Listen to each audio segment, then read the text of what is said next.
ہماری سرزمین کی شاندار خوبصورتی اور تنوع کا ثانی نہیں، میں یہیں رہ کر اپنے عوام کے لیے کام کرنے پر خوش ہوں۔ ہماری سرزمین کی خوبصورتی بڑی مسحور کن ہے، افسوس اشرافیہ اس خوبصورتی کی معترف نہیں، اسی لیے ECL ان کے لیے آفت ہے۔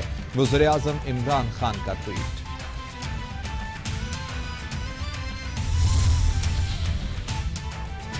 میرا پبلک اکاؤنٹس کمیٹی میں جانا لازمی ہے، شیخ رشید نے بتا دیا۔ کہتے ہیں PAC کی رکنیت کے لیے باقاعدہ درخواست دی ہے۔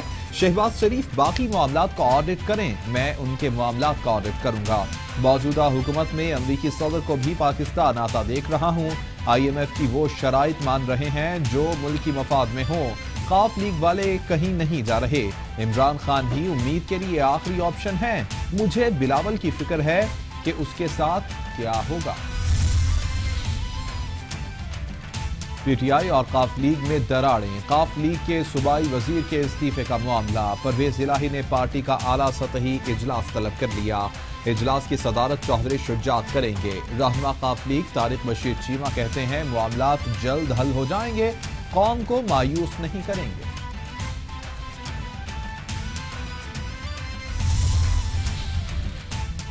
وزیراعظم کے مشیر برائے تجارت عبدالرزاق داؤد کا کہنا ہے کہ کرنٹ اکاؤنٹ خسارہ چیلنج ہے، کم کرنے کے لیے ہنگامی اقدامات کیے جا رہے ہیں۔ دسمبر 2017 کے مقابلے میں 2018 بہتر رہا، رواں سال 27 ارب ڈالرز کی برآمدات کر لیں گے۔ خوردنی تیل پر توجہ مرکوز نہیں کر سکے، لیکن اب خوردنی تیل کی صنعت کو بہت آگے لے کر جائیں گے۔ وزیر اعظم نے اسپیکر قومی اسمبلی کو اہم ٹاسک سونپ دیے۔ اسد قیصر عوامی مسائل کے حل اور قومی ایکشن پلان کے لیے متحرک۔ نیشنل ایکشن پلان کے بارے کمیٹی پر حکومت اور اپوزیشن سے مشاورت شروع کر دی۔ پانی کی قلت، زراعت، تعلیم اور صحت سے متعلق امور پر پارلیمانی کمیٹی بنانے کا بھی اعلان۔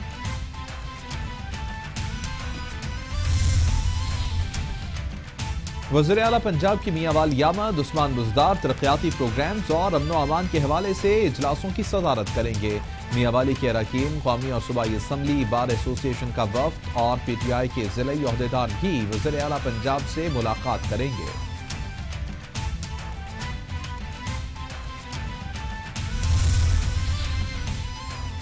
مرتضی وہاب کہتے ہیں ہم ادارے بناتے رہیں گے، وفاق سازشیں کرتا رہے۔ 18ویں ترمیم ختم کرنے کے لیے کوئی عمل شروع ہوتا تو عوام نہیں چلنے دیں گے۔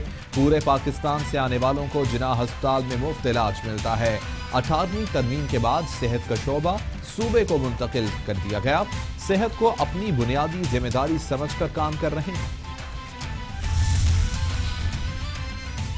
DG ISPR major general Asif Ghafoor کا کہنا ہے کہ دہشت گردی ختم کرنے کے لیے فوجی عدالتیں بنائی گئی تھیں۔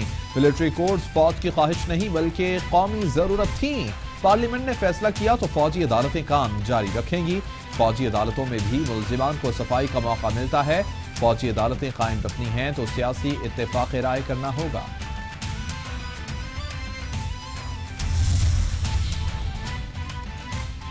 جسٹس آصف سعید کھوسا کا سوشل میڈیا پر کوئی اکاؤنٹ نہیں ہے۔ FIA کو سوشل میڈیا سے تمام جعلی اکاؤنٹس بند کرنے اور اکاؤنٹس چلانے والوں کے خلاف کارروائی کا بھی حکم۔ ترجمان سپریم کورٹ نے وضاحت جاری کر دی۔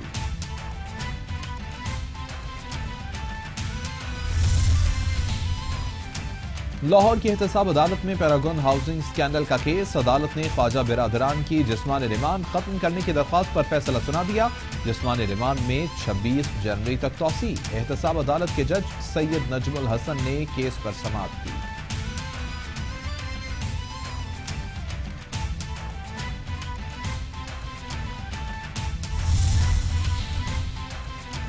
لاہور کی سیشن عدالت میں کھوکھر برادران کی درخواست ضمانت پر سماعت۔ عدالت نے افضل کھوکھر اور سیف الملوک کھوکھر کی ضمانت میں 30 جنوری تک توسیع کر دی۔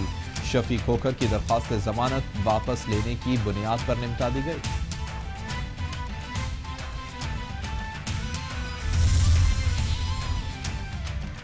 کراچی کی ATC میں سانحہ 12 مئی کے مقدمات کی سماعت۔ میئر کراچی کی حاضری سے استثناء کی درخواست منظور۔ 16 مفرور ملزمان کے ایک بار پھر ناقابل ضمانت وارنٹ گرفتاری جاری۔ مقدمے کی سماعت 2 فروری تک ملتوی۔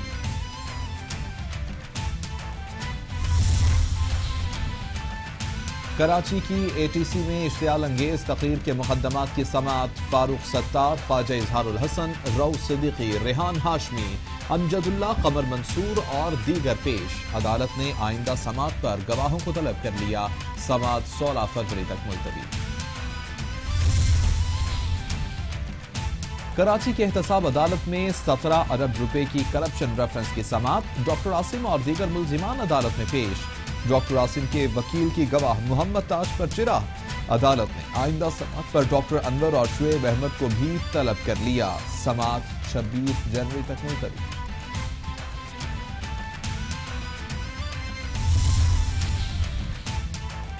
علی رضا عابدی کی گاڑی تحویل میں لینے کا معاملہ۔ والد نے گاڑی کی واپسی کے لیے کراچی کی ATC سے رجوع کر لیا۔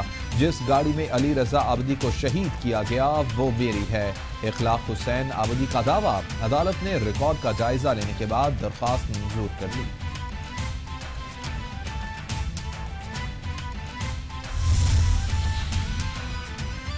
پنجاب بھر میں 21 جنوری سے 3 روزہ انسداد پولیو مہم کا آغاز۔ 48,000 ٹیمیں 1,91,00,000 بچوں کو قطرے پلائیں گی۔ وزیر صحت ڈاکٹر یاسمین راشد کا کہنا ہے کہ پولیو ٹیمیں گھر گھر جا کر بچوں کو قطرے پلائیں گی اور مکمل تیاری کے ساتھ اس مہم کو کامیاب بنایا جائے گا، جبکہ دوسرے صوبوں سے آنے والے بچوں کو بھی قطرے پلائے جائیں گے۔ لاہور میں ضلع انتظامیہ کا تجاوزات کے خلاف آپریشن جاری۔ آپریشن میں بھاری مشینری کا استعمال۔ کینال روڈ ہربنس پورہ سے 20 کنال زمین واگزار کرا لی گئی۔ گلشن راوی میں دوران آپریشن کار سرکار میں مداخلت پر 2 افراد کو حراست میں لے کر مقدمہ درج کروا دیا۔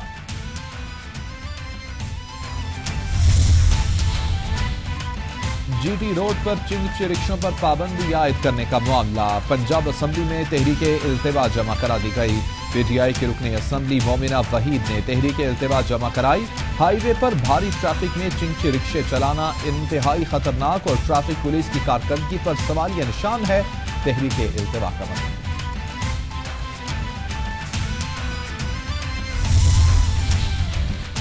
پنجاب اسمبلی میں کم عمری کی شادیوں کی روک تھام کے لیے قانون سازی کے مطالبے کی قرارداد پیش۔ مسلم لیگ نون کے رکن اسمبلی ہنا پرویز بٹ نے قرارداد پیش کی۔ چھوٹی عمر کی وجہ سے بیشتر شادیاں کامیاب نہیں ہوتی، شادی کی کم از کم عمر 18 سال مقرر کی جائے، قرارداد کا مطلب۔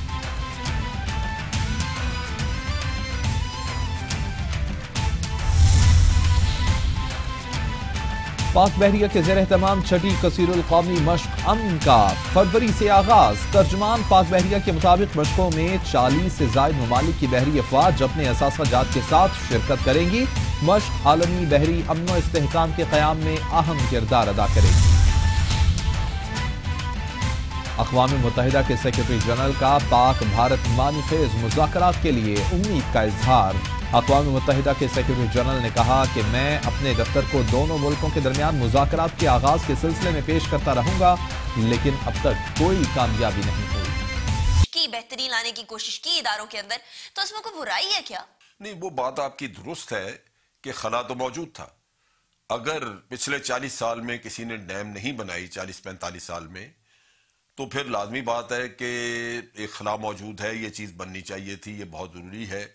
اور بجائے اس کے کہ لوگ شرمسار ہوں کہ کالا باغ ڈیم کا قصہ تھا، اس پہ بھی ہم مل کے بیٹھ کے ایک کنسنسس ڈیولپ نہیں کر سکے، تو اس سے بڑا ظلم اور کیا ہو سکتا ہے؟ وہ باتیں درست ہیں، یہ حکومتوں کی ذمہ داری تھی۔ حکومت کہہ سکتی ہے کہ جی ہم نے پل بنائے، ہم نے سڑکیں بنائیں، ہم نے ٹرینیں چلائیں، ہم نے میٹرو بسیں بنا دیں، لیکن یہ بھی ایک بہت بڑی بنیادی ضرورت تھی ملک کی، وہ پوری نہیں کی۔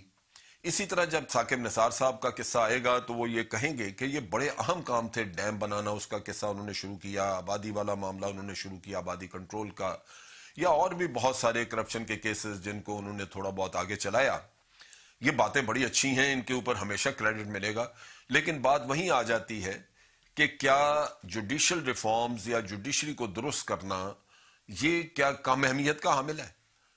عام آدمی جو دیہات میں ہے، جس کا مقدمہ 20 سال سے چل رہا ہو، وہ زندگی اپنی گزار جاتا ہے، اگلی جنریشن اس کی مقدمات بھگتنا شروع کر دیتی ہے، لیکن اس کو ڈیم کی اہمیت کا شاید اتنا احساس نہ ہو۔ وہ اپنی تکلیف یہی سمجھے گا کہ میں تو عدالتوں کے چکر لگا رہا ہوں۔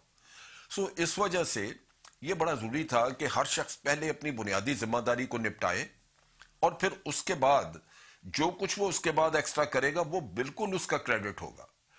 میں نے تبھی کہا کہ اس لحاظ سے ثاقب نثار صاحب کا، میاں ثاقب نثار صاحب کا جو ٹینیور ہے اس کو ہم ایک ملا جلا ٹینیور کہہ سکتے ہیں، اس وجہ سے کہ اس میں بعد بہت اچھے کام ہوئے، لیکن شاید وہ بنیادی ریکوائرمنٹ ان کی نہیں تھی، بنیادی ذمہ داری نہیں تھی.